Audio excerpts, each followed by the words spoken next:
श्री राम जय राम जय जय श्री राम जय राम जय जय राम। आज भगवान लखनलाल के साथ में गुरुदेव विश्वामित्र के साथ यज्ञ की रक्षा करने के लिए धीरे धीरे चलते। आगे आगे गुरुदेव हैं, पीछे पीछे भैया राम और भैया राम के पीछे छोटे अनुज श्री लखनलाल। यज्ञ के पावन उस क्षेत्र पर पहुंचे जहां पर यज्ञ के लिए स्थान था, जहां पर महाराज का निवास था।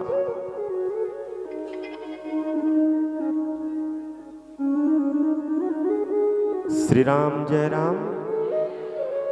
और उसी स्थान पर पहुंचे, गुरुदेव से बोले, गुरु आपके शिष्य आपके साथ में हैं, आप यज्ञ करो, अनुष्ठान करो।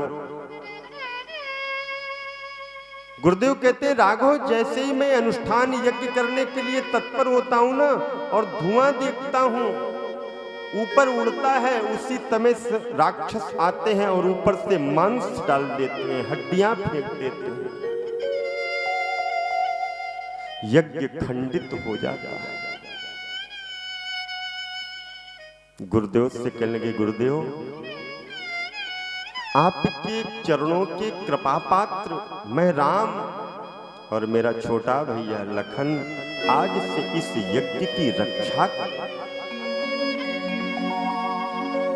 और बाबा कहते हैं कि जैसे ही यज्ञ के क्रम को प्रारंभ किया गया है, उसी समय होम आहुति प्रारंभ होने लगी हैं। और आहुतियां जिस समय डाली जा रही हैं, होम करने लागे मुनि झारी, होम करने लागे मुनि झारी, आपू रहे भक्ति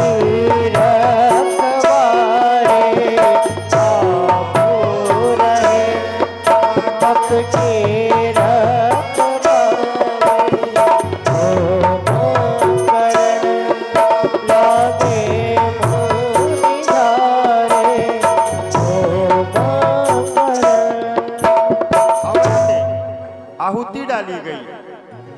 ओम गणहनन्त्वा गणपति हवामहे प्रियानान्त्वा प्रियपति हवामहे निधेनान्त्वा निधिपति हवामहे वसो मम आहम जाति गर्भधर्मा त्वम जाति गर्भधर्मा स्वाहा। महाराज जैसे ही स्वाहाकार हुआ और यज्ञ का धुआं ऊपर आकाश में उड़ा, उसी समय वहां पर रहने वाले जो निशाचर थे वो आकर के यज्ञ को विध्वंस करने लगे। अच्छा, निशाचर उसी समय थे, आज नहीं है क्या? निशाचर ऐसा थोड़ी नहीं कि आज नहीं है, आज भी है, आज भी है। आप कोई भी सुंदर सुंदर आयोजन को करने के लिए, भगवान की कथा पूजा पाठ यज्ञ अनुष्ठान करने के लिए तत्पर हो जाओ, और उसमें आकर के जो व्यवधान उत्पन्न कर दे वही मानो निशाचर है। तो उस समय भी थे, आज भी है। स्वरूप बदल गया है, कपड़े बदल गए हैं, थोड़ी सी ऊंचाई लंबाई चौड़ाई कम हो गई है, परंतु है तो आज भी। मानसिकता, ये जो बुद्धि है ना, जब तक बुद्धि हमारी दूषित रहेगी, यही कुविचार ही राक्षस हैं। और बुद्धि शुद्ध हो गई, भगवान के चरणों में चित्त लग गया, तो निश्चित रूप से सात्विक बुद्धि ही धर्मार्थ वाले व्यक्तियों की बुद्धि होती है। और अधार्मिक बुद्धि शास्त्र की मर्यादा को न मानने वाले, शास्त्र के स्वरूप को न देखने वाले, शास्त्र पर न चलने वाले ही अमर्यादित होते हैं और अमर्यादित ही राक्षस की कैटेगरी में। जो मर्यादा में रहे, जो सदैव दूसरों की सहायता करे, दूसरों को कष्ट को देख करके स्वयं कष्टमय हो जाए, दूसरों के दुख को देख करके स्वयं अपने दुख समझने लगे, जो दूसरों के सुख को देख करके खुद दुखी हो जाता, वही तो राक्षस है। दूसरे के सुख को देख करके स्वयं दुखी हो गया, उससे बड़ा और राक्षस कौन हो सकता है?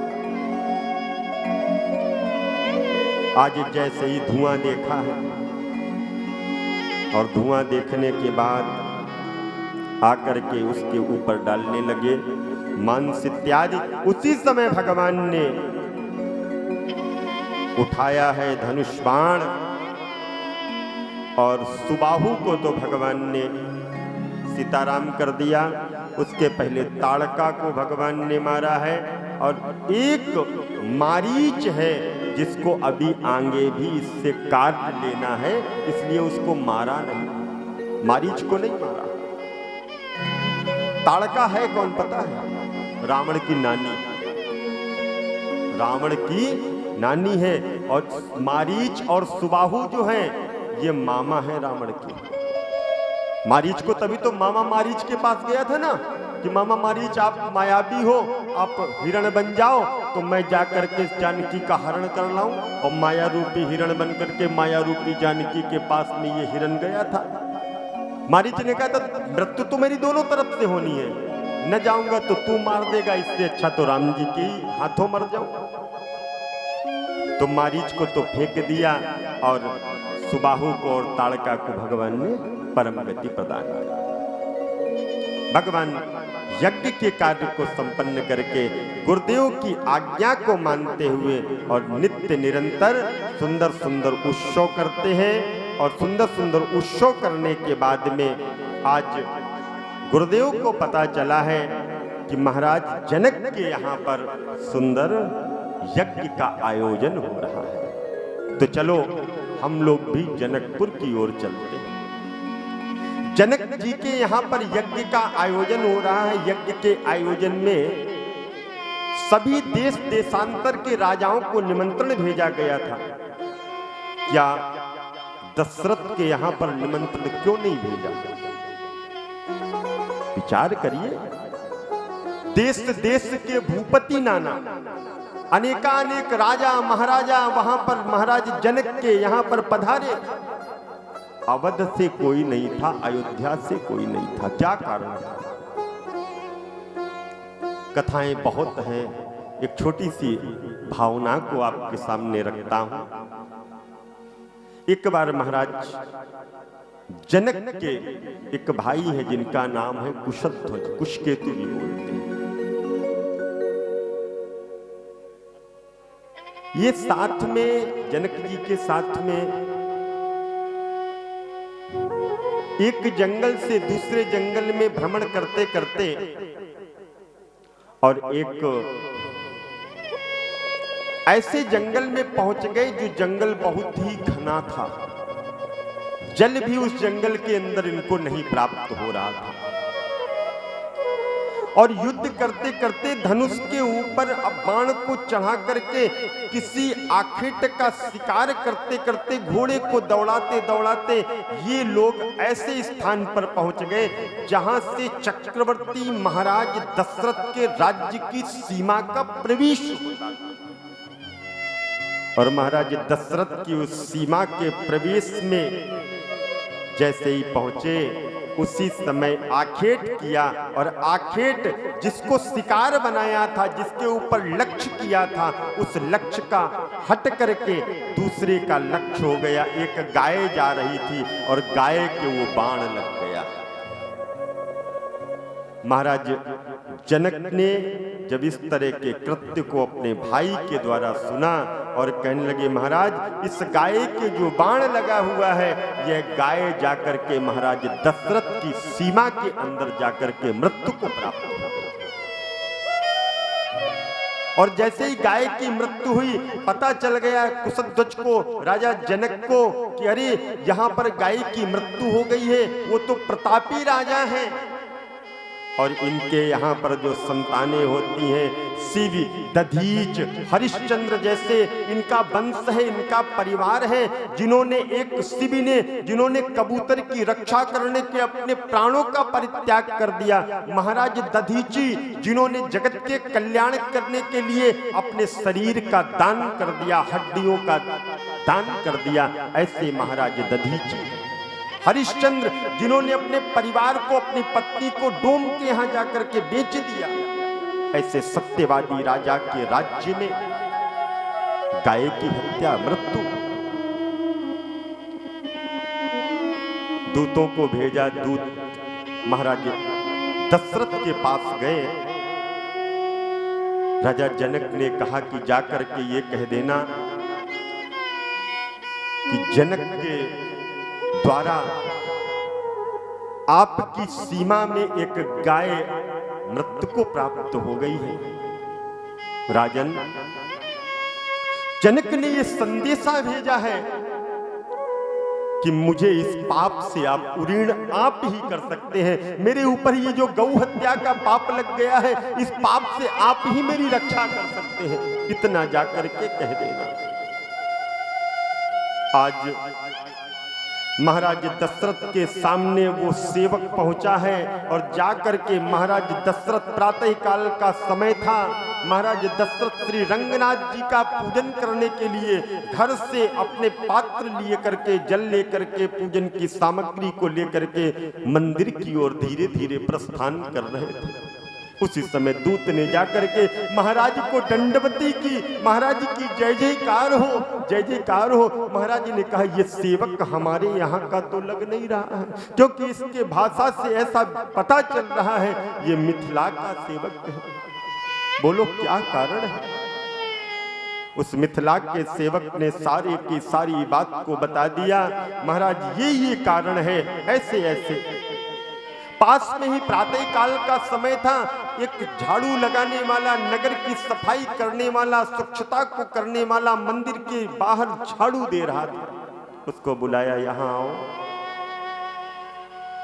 जाओ इनके साथ में जहां पे गैया मृत्यु को प्राप्त हो गई है उसको जीवित करके आ जाओ। राजा जनक के यहां से आए हुए उस सेवक ने जैसे ही महाराज दशरथ के इस तरह के वाक्यों को सुना, थोड़ा सा ठगा सा रह गया। महाराज क्या कह रहे हो, ये कैसे करेगा? नहीं नहीं, जाओ इसके साथ में। आगे आगे वो सेवक, पीछे पीछे जो जनक के दूत थे वो साथ में चल रहे। आज सेवक गया, सरयू मैया से एक पात्र में जल को लिया और जल को ले जाकर के जैसे ही महाराज कुशध्वज और जनक ने देखा कि अरे ये सेवक आया हुआ है, हो सकता है कोई वैद्य हो, कोई और उपचार के माध्यम से गैया मैया को जीवित कर दे, परंतु नहीं, सरयू मैया के जल को लिया और जल को लेने के बाद में एक मंत्र सा पढ़ा। मंत्र क्या था? अगर मैंने अपने राजा का सदैव तन, मन और वचनों के माध्यम से निरंतर प्रभु भक्ति की है तो हे सरयू मैया ये गैया जीवित हो जाए। और जैसे ही छोड़ा, गैया मैया तो खड़ी हो गई। और जैसे ही खड़ी हो गई तो महाराज सोचने लगे अब मैं निमंत्रण नहीं भेजूंगा, निमंत्रण नहीं भेजूंगा। क्यों क्यों? और दूसरा ये भी था कि जानकी जी बड़ी छोटी हैं और राजा तो इतने बड़े हैं, चौथापन आ गया है, कोई संतान नहीं है, तो भेजा जाए निमंत्रण तो किसको भेजा जाए, इसलिए भी निमंत्रण नहीं भेजा। अगर राजा के पास में समय न हुआ और कह दिया कि जाओ तुम चले जाओ धनुष तोड़ आओ, तो क्या वैदेही का ब्याह हो जाएगा? बहुत भाव है। आज गुरुदेव के साथ में भैया राम और लखनलाल आगे आगे चलते हैं। उसी समय जाकर के देखते क्या है, जैसे जैसे आगे चलते हैं तो गुरुदेव से कहते हैं प्रभु मैं जंगल से इतना चल करके आ गया, परंतु इस स्थान को देख करके मेरा मन ऐसा क्यों कहता है कि इस स्थान पर मैं थोड़ा सा रुक जाऊं, ठहर जाऊं, रुक जाऊं। क्यों ऐसा होता है? और देखो तो इस स्थान पर कोई पशु पक्षी नहीं बोल रहे हैं। इस स्थान के जो वृक्ष हैं, ये वृक्ष भी कुम्हला से गए हैं, सूखे से पड़ गए हैं। ऐसा क्या हुआ है इस स्थान पर? और गुरुदेव एक बात और मैं पूछता हूँ, यहाँ पर जो ये शिला पड़ी हुई है, लगता है ये कोई स्त्री है, अभी प्रतीत हो रहा ये बोलने वाली है, परंतु ये शिला है कौन? गुरुदेव ने कहा राघव, इसीलिए तो इस मार्ग से लेकर के आए हैं, वरना जनकपुर जाने के और भी मार्ग थे, उन मार्ग से लेकर के चले जाते, परंतु यह तो गौतम की पत्नी अहिल्या है, जो तुम्हारे चरणों की रज की प्रतीक्षा कर रही है।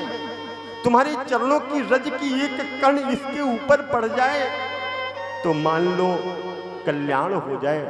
भगवान सोचते हैं मैं क्षत्रिय हूं, मैं क्षत्रिय हूं, और क्षत्रिय होकर के एक ब्राह्मण पत्नी के ऊपर बेशक वो पत्थर की शिला है, मैं उसको पैर कैसे लगा सकता हूं, कैसे स्पर्श कर सकता हूं? नहीं नहीं, क्षत्रियों का ये धर्म नहीं है, ये कर्तव्य नहीं है कि एक ब्राह्मण का अपमान करे। ब्राह्मण तो भगवान का मुख है, क्षत्रिय तो भुजाएं हैं, भुजाओं के माध्यम से ब्राह्मण की रक्षा करने का अधिकार क्षत्रिय के पास में है। परंतु क्षत्रिय को ये नहीं चाहिए, सूरवीर को ये नहीं चाहिए कि ब्राह्मण को लात दिखाए। मैं ऐसा नहीं कर सकता। भगवान कहते हैं कि गुरुदेव ये ब्राह्मण देवी है, पत्नी है, मैं कैसे करूं? भगवान कहते करना तो पड़ेगा। नहीं नहीं, कैसे करूंगा? एक तो स्त्री है, और स्त्री को पुरुष को क्या लात मारने का दिखाने का अधिकार है? कदापि नहीं। प्यारे एक बात को ध्यान रखना, जिस घर में स्त्री के साथ में अभद्र व्यवहार होता है उस घर से लक्ष्मी रूठ करके चली जाती है। ईंट पत्थर के मकान को घर नहीं कहते हैं, गृहिणी गृह मुच्यते। जिस घर में स्त्रियों का सम्मान होता है, सूक्ति कहती है यत्र नार्यस्तु पूज्यन्ते रमन्ते तत्र देवता। जहां पर देवियों का सम्मान होता है, सम्मान का मतलब ये नहीं कि आप आरती लेकर के उनका सम्मान करो। यत्र नार्यस्तु पूज्यन्ते, पूजने का मतलब ये नहीं कि आप उनको माला पहनाओ, ना ना, शब्दों की माला उनको पहना दो, शब्द ऐसे बोलो कि उनको कठोर ना लगे। भगवान राघव कहते हैं कि मैं कैसे करूं? उसी समय सुंदर सा एक भाव बनता है, और बाबा कहते हैं कि उसी समय इतनी तेज की हवा चली है, और हवा चलते चलते ही गौतम की पत्नी अहिल्या आज प्रसन्न हो गई है।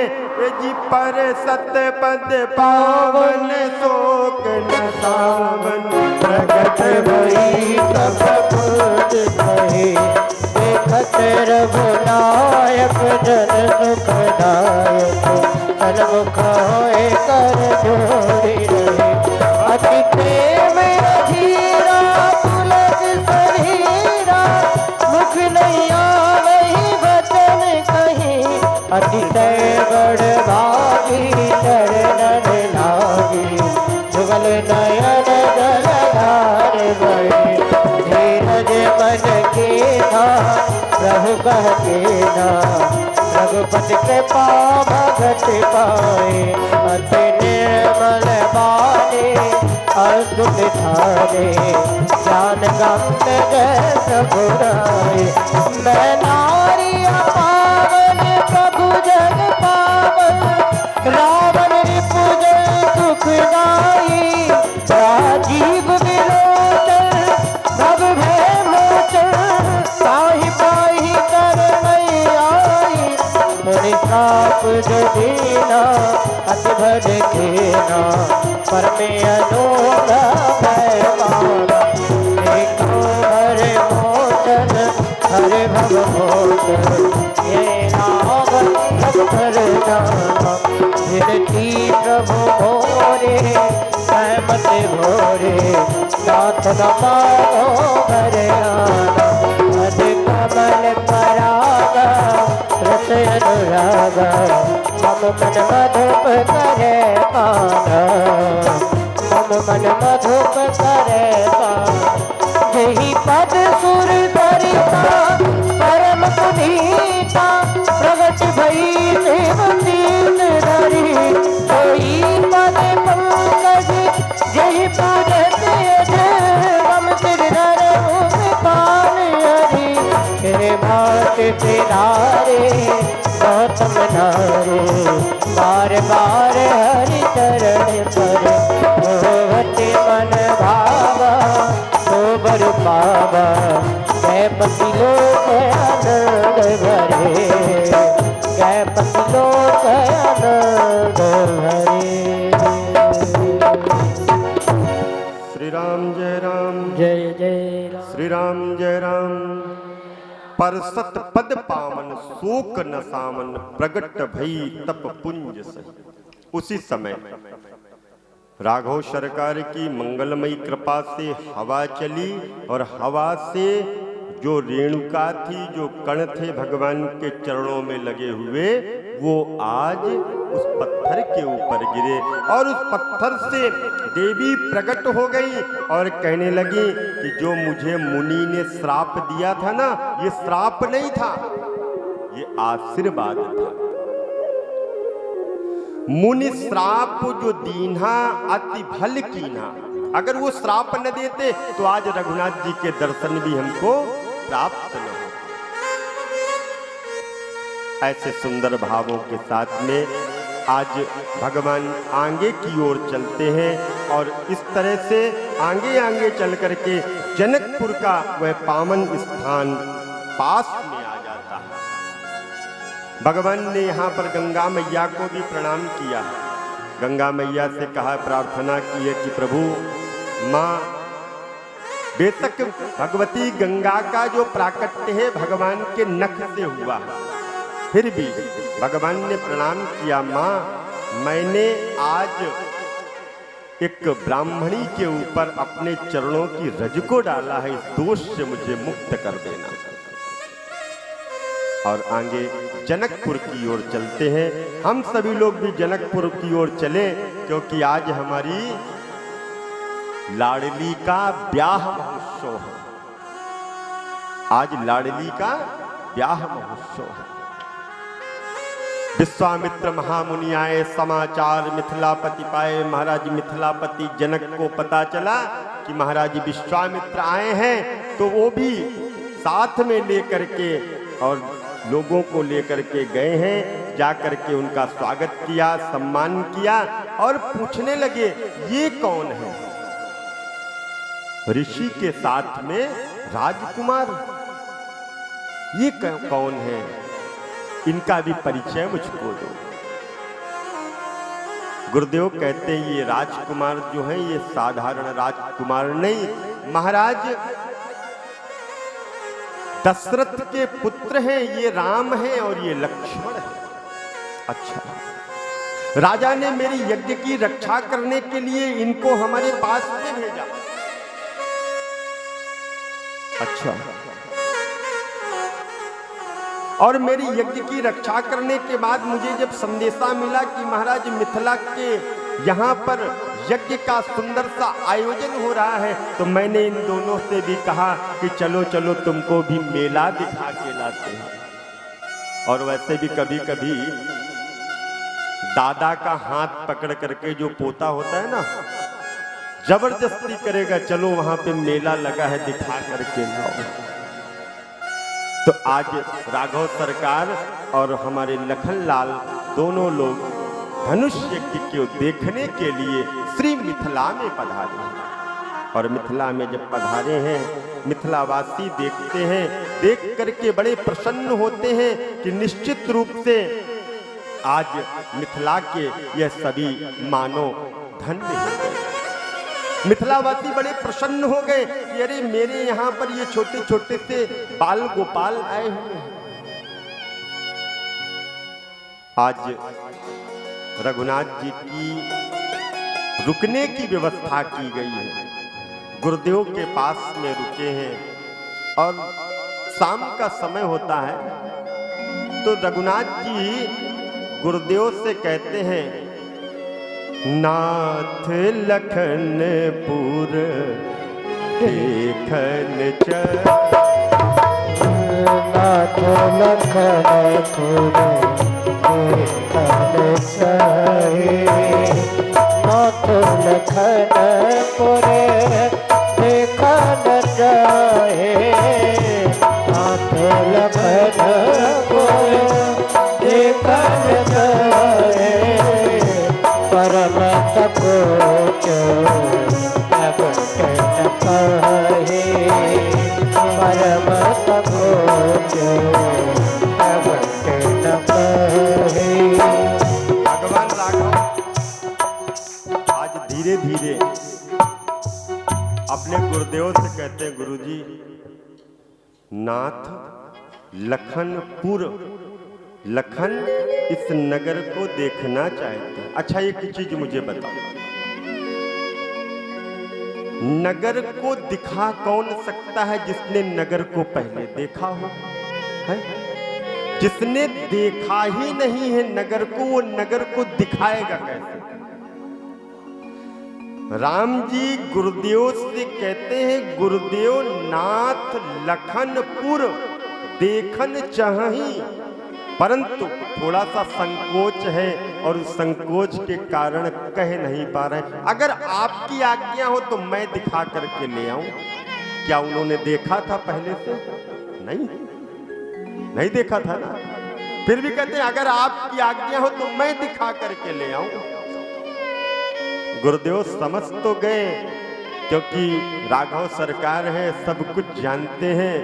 और आज जिस समय प्रवेश कर रहे थे ना मिथिला में, उस समय वहां पर जो देवियां थीं उनको पता चला कि 2 कुमार आए हुए हैं और 2 कुमार देखने में बड़े प्यारे हैं।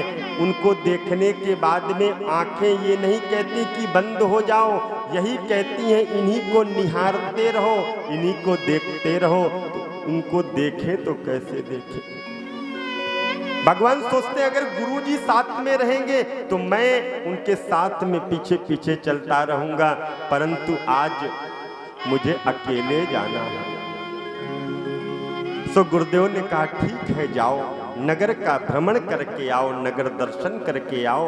अवध के उन राजकुमारों ने आज मिथिला में जाकर के दोस्ती कर ली। मिथिला के छोटे छोटे से बालक जो हैं वो राम को इधर से पकड़ते, कोई राम के बाजूबंद को पकड़ते, कोई राम के पटका को पकड़ते। ए राम हमारी ओर भी तो देखो, हम भी तुम्हारे साथ चल रहे हैं, क्या मेरी ओर नहीं देखोगे? मेरी ओर भी तो देखो।